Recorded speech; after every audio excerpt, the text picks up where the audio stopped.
Assalamualaikum warahmatullahi wabarakatuh. Baik, kami dari kelompok 6 akan menjelaskan tentang pengaruh pemberian kombinasi ekstrak kayu stang dan ekstrak daun salam terhadap kadar gula darah tikus diabetes mellitus. Untuk yang pertama abstrak ya, ini langsung bisa dibaca sendiri. Yang selanjutnya akan dijelaskan oleh teman saya. Oke, langsung saya lanjutkan untuk slide berikutnya. Di sini ada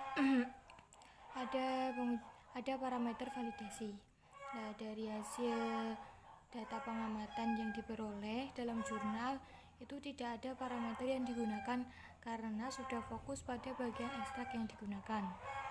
Untuk standarnya sendiri dalam sebuah jurnal itu harus memuat yang pertama yaitu akurasi, presisi, selektivitas, batas deteksi, batas kuantitasi, linearitas, dan rentang.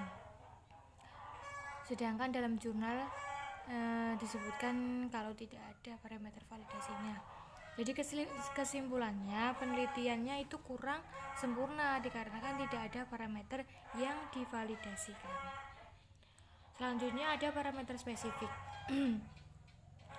Dari data yang diperoleh dalam jurnal itu memuat identitas dari daun salam, di mana nama latin dari daun salam yaitu Eugenia polyantha Wick. Nama ilmiahnya Syzygium polyantha Wick. Sedangkan untuk daun secang sendiri, dia berasal dari suku Caesalpiniaceae. Untuk yang kedua itu ada uji kandungan kimia, di mana dalam daun salam itu terdapat senyawa flavonoid dan tanin. Sedangkan dalam kayu secang itu terdapat asam galat, tanin, resorsin, brasilin, alkaloid, flavonoid, saponin, terpenoid, dan minyak atsiri.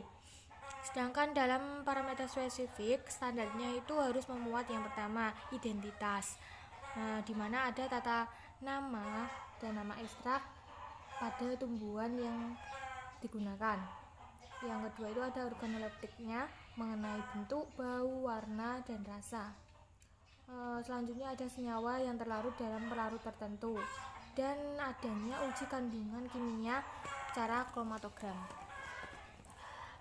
Dari data pengamatan yang didapat dari jurnal dapat kita simpulkan bahwa tidak adanya organoleptik dan senyawa terlarut dalam pelarut tertentu karena tidak adanya penelitian yang mengarah ke sana.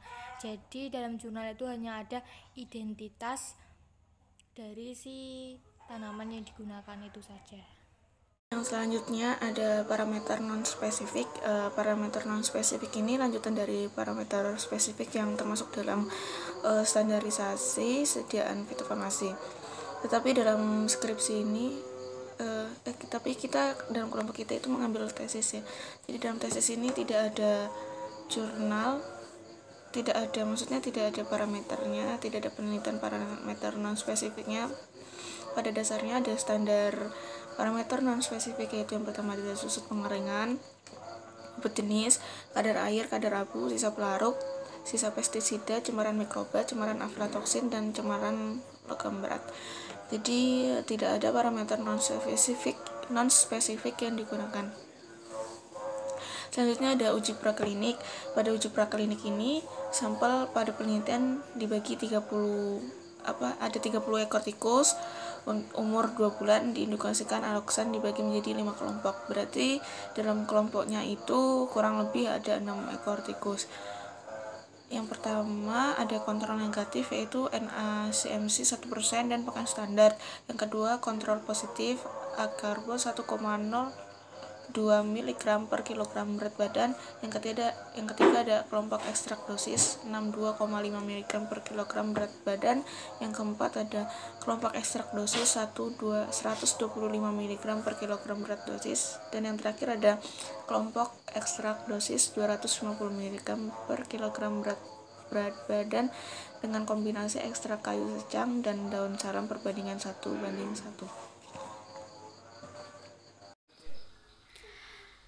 Di sini saya akan melanjutkan presentasi dari teman saya.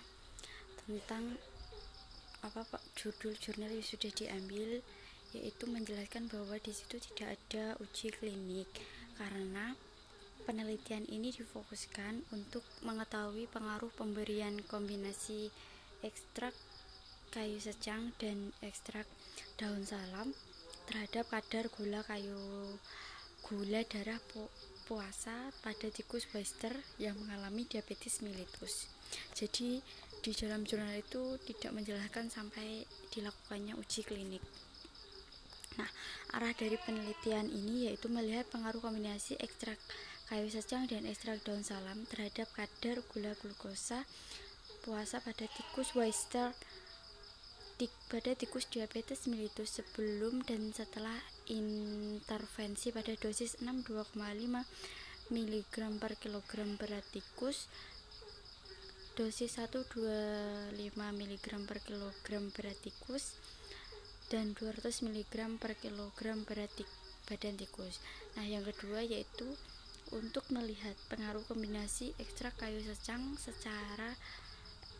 secang dan ekstrak daun salam terhadap kadar glukosa darah puasa antara kelompok pemberian ekstrak dan kelompok kontrolnya. Nah, arahnya itu hanya untuk mengetahui manfaatnya dari pemberian ekstrak dan tidak, itu efeknya nanti seperti apa. Terima kasih. Selanjutnya hipotesis penelitian yang pertama yakni kadar gula tikus diabetes mellitus lebih rendah pada dosis 62,5 kg dan dosis 125 mg kg. Yang kedua, kadar gula darah tikus diabetes mellitus pada kelompok intervensi lebih rendah dibandingkan kelompok kontrol. Thanks.